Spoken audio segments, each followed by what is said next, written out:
folks. Got all my pieces cut out. I started beveling these, and I figured I'd show you how to do that. This is some thin leather, and it's really hard to get a decent bevel on it. So what I'm going to do is I'm going to stack another piece under it, and I'm just going to use the other pocket here.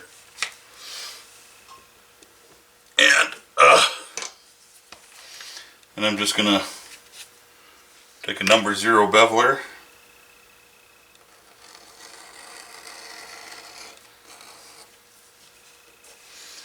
And I'm going to bevel the top and one side, because the sides going that'll be to the inside, they need to be beveled as well. So it's not much to it. I'm going to bevel both sides, front and back. Alright, we're all beveled. Now it's time to burnish. I'm going to do this project like I would any other. Even though it's thinner leather, it can still be burnished. It's just not as easy to do sometimes.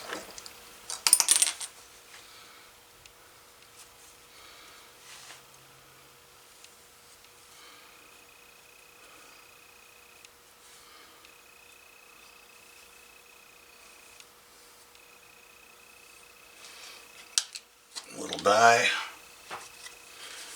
Piece of canvas.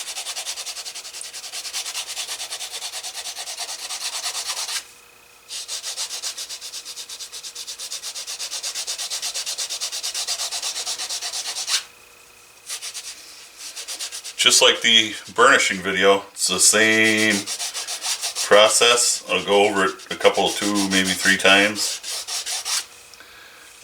just so I get the finish that I want. And then I got to decide on what kind of finish I'm going to put on it. I think I'm just going to use a regular Phoebing's acrylic Resin, and I'll use probably tan coat on the inside. I just like to have something on the inside, just in case, I guess. Not really any special reason. So, when I get that far, I'll be back. I'm going to start applying some tan coat. We'll do the insides, let that dry, and then we'll do the outside. But I'm not going to use a lot. I'm just going to use only as much as I need to cover it.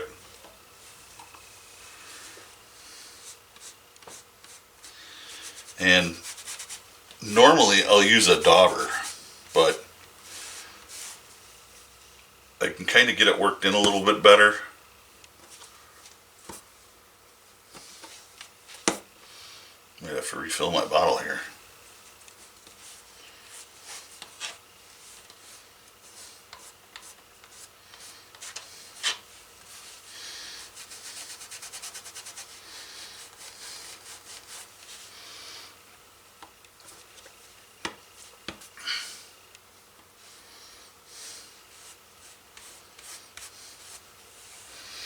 So I'm not real heavy on it. It should dry pretty quick. That's my hope anyway.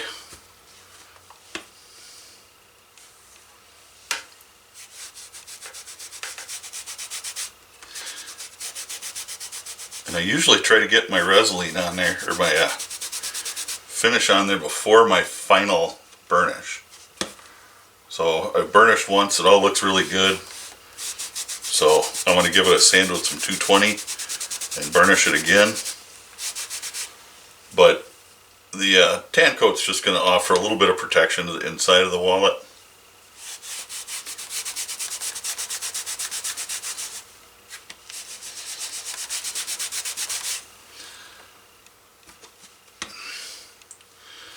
I don't know about y'all, but I used to ride dirt bikes and all that kind of happiness.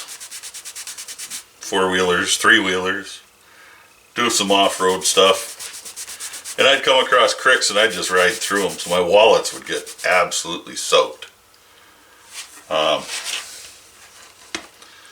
Nowadays, about the only time my wallet gets wet is if I'm out in the rain. But that happens too, and this just gives it a little bit of protection. may decide to use tan coat on the outside too. I haven't, jury's still out. I do like the way the Resolene looks a little better than the tan coat.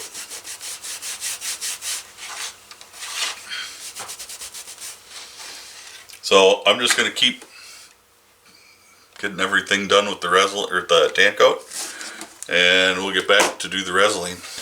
Have my Phoebing's Neutral Resolene, and like I said, I'm just going to go with a light coat. I'm going to show you on one piece here how I do it.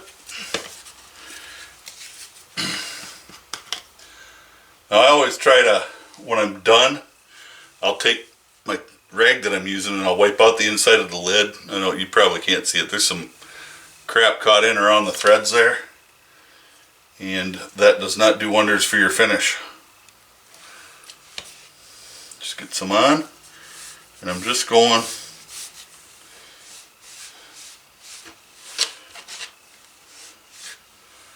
just like that. I'm not, it'll work in enough on its own.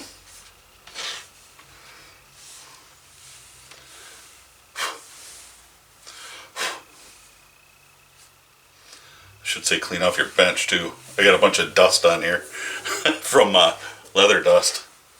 But really that's all it takes. Now here I've got my maker's mark in there. That might take a little bit extra to get in there. Oh, she's doing just fine.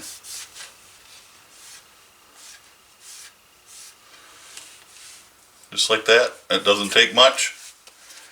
I'm going to continue on. I've got another project sitting off to the side here that also needs to have a little Resolene put on it. So I'll get all my acrylic Resolene. This will only take about 20-25 minutes to dry to the touch.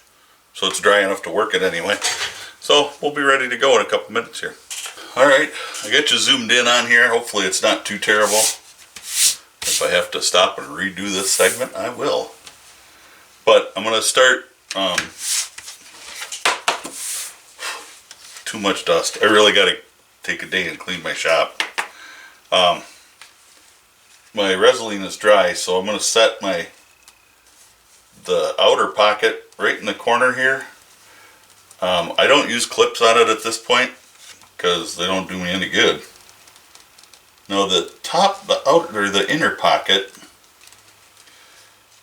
if it's a little longer than your outer pocket, that's okay. Just leave it hang off on the outside. You want to keep it even on the inside, or this side. And this is the side that we burnished already. So we just want to keep that nice and even.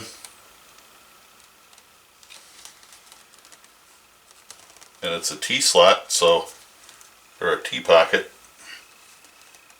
So we just want to, even it up nice. And that looks pretty darn good right there.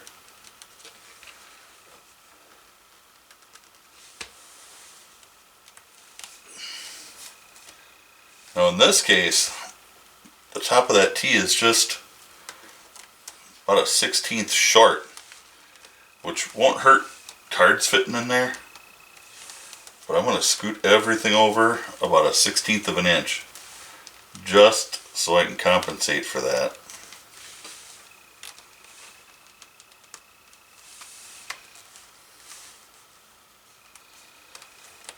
Alright. So there we are.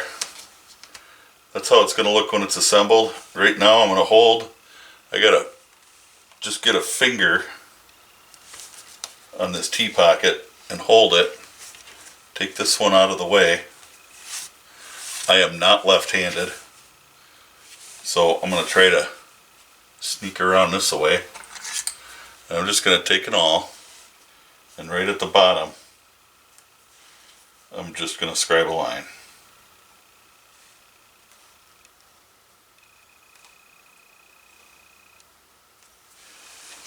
And that way I know where I need to apply my glue, because these pockets will get glued in. And I'll go ahead and I'll mark the other side as well, so that I can glue and stitch both at the same time. You have to scuff that up a little bit so that our glue will stick.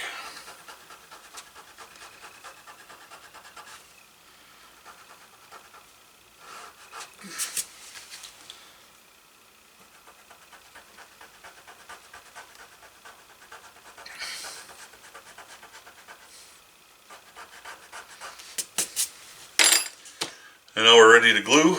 I better scuff the bottom of the pockets here a little too, because that's got tan coat on it. You want leather to leather so that it sticks good. Alright, I'm ready to glue now. And I'm going to use the pockets again to line everything up. So, I filled my glue bottle yesterday and I kind of got a little more in there than I should have.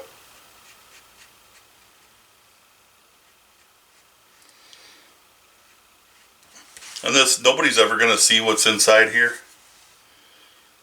So, if you get a little messy with the glue, stuff happens.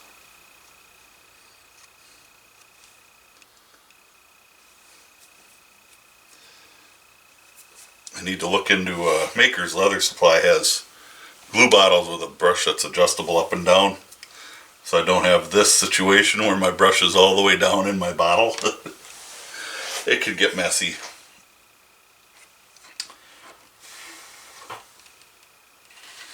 I'll get my glue over here too while I'm here.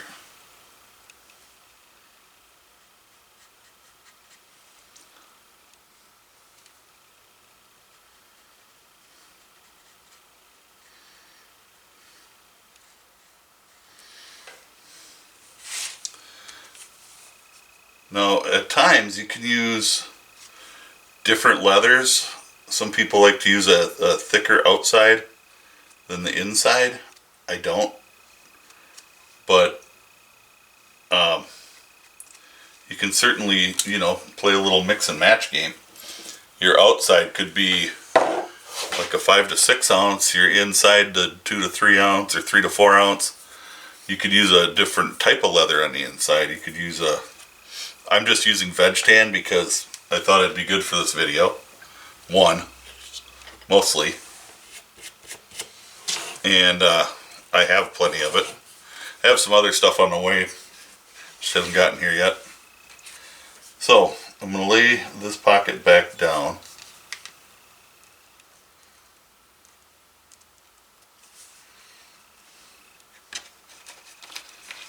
And I'm going to sneak that in carefully.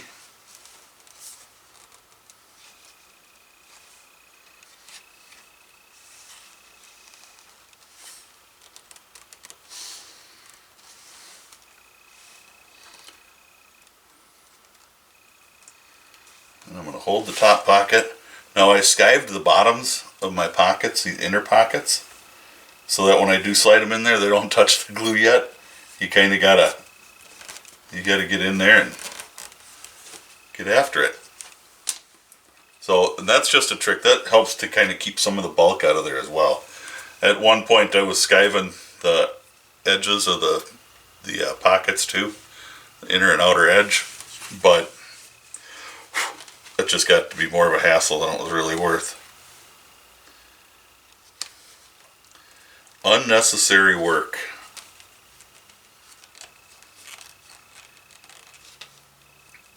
For little to no payoff.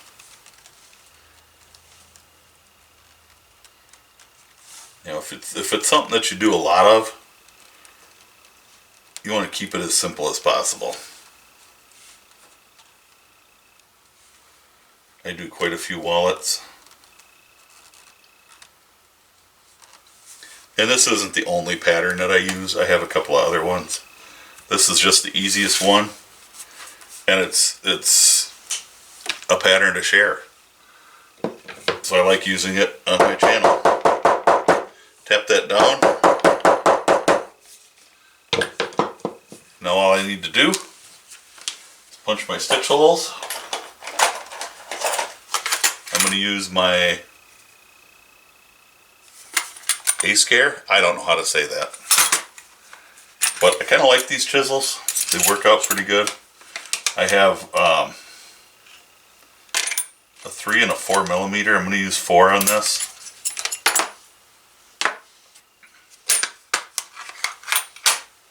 Just because I like the way the 4 is.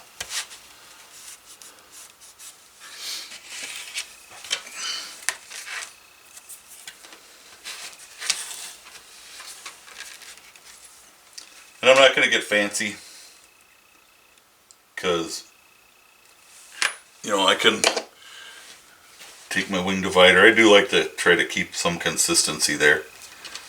And this wing divider is just set at 1/8 of an inch.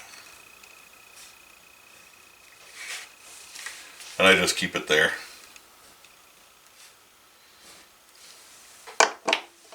Pretty rare that I change from that. Alright. So I'm coming in about 1/8. Don't use a steel mallet on your tools. I've got this. I'm just used to using this. It's easier to grab. I can use another maul. I have another polyester maul. I've got several different mauls that I can use. I have this one. This is kind of a, it works great with my tools when I'm tooling, but it's not as good for this kind of stuff. I don't know why. This one works okay. I think this one's a little bit heavier, which I like it for tooling. It's round. It seems to tool nice. I don't know. I just always seem to grab this stupid thing. This is a tent stake mallet. I've been using my big yellow hammer for a long time. It works good. It cost me like $5 in the camping section at Walmart.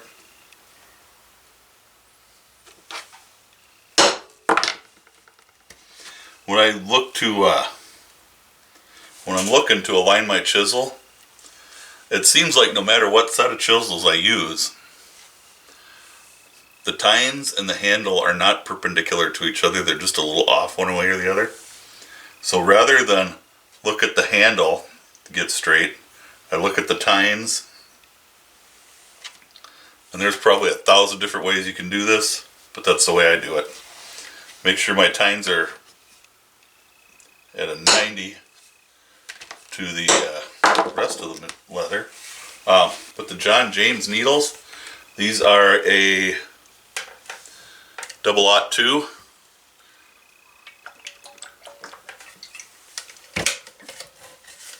I buy them in a pack of 25.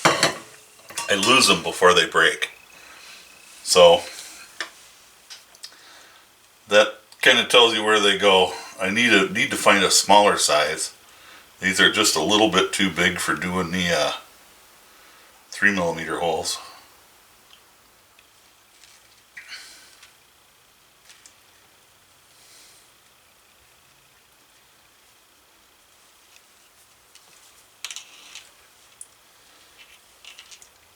Someday, I know I've had on a video before how to thread a needle, or how I thread them. So everybody does it a little different, I think.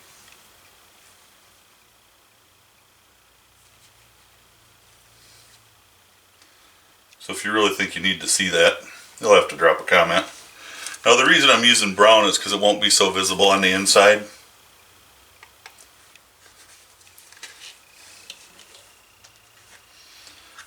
I'll just line up my needles. When I end this, I'm going to leave my burnt ends are going to be right in here on the inside. That way you won't see them when you open your wallet. I don't know that it makes any difference. I don't think it does, really. But I just like doing it that way.